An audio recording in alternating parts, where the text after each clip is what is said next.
of secessionists with the Yes California Independence campaign have submitted a ballot proposal to the state attorney general. If the proposal gains enough support, it could be presented to voters in 2018. The likelihood of a CalExit is slim, but the campaign's president says his plan could actually work. RT's Brigida Santos has more from Los Angeles. Brigida, what does this measure aim to do? This measure aims to do several things. First, it aims to strike language that says that California, in the California Constitution, is an inseparable part of the United States of America, and also that the U.S. Constitution is the supreme law of the land. And the reason this measure needs to establish that first is because the way the Constitution is currently written makes any secession from the Union with any state illegal. So that's the first thing. The second thing is they want to see how much support there is among people in California for a secession.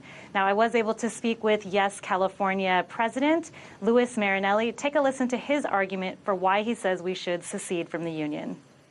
The Americans just elected Donald Trump as their president, and he has certainly said a lot of things that conflict with what is important to the people of California when it comes to things like diversity and tolerance and inclusion. We're a donor state. We're paying billions of dollars a year, every year, to subsidize the other states in this union to our own detriment. And that means we don't have money here in California for infrastructure, for schools, for hospitals, for environmental programs. We don't have the money for it because we're giving the money to states like Alabama, Louisiana, and Kentucky.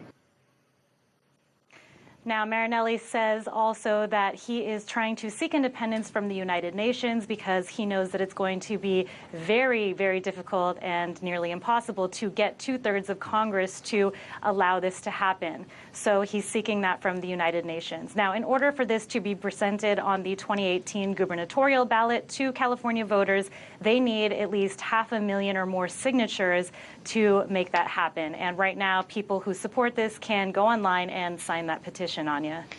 Quite the plan there, Brigida, but how many people in the state actually support CalExit at this moment? Right now it's unclear because I'm unable to see those numbers of people who are signing up. All I can see right now is that people have liked the page on Facebook, about 11,000 people only, very short of that 500,000 that are necessary. And the CalExit hashtag has been trending online ever since the election of Donald Trump. However, that doesn't necessarily mean that people truly support a secession from the Union, more that they may just be expressing some of their unhappiness with the system through a hashtag.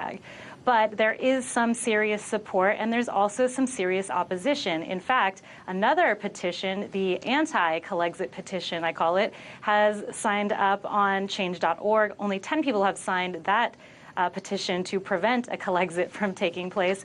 But if for whatever reason this campaign is able to get more than 500,000 signatures, and this does go to voters on the 2018 gubernatorial ballot, it means that from there, at least half of the electorate will have to cast a ballot, and 55% of those people will have to vote in favor of this for it to move forward to the next step, which would be to be presented to voters in a special election in 2019.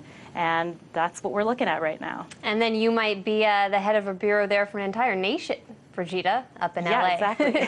Thank you so much for your reporting there today. We'll keep on top of that CalExit for our viewers.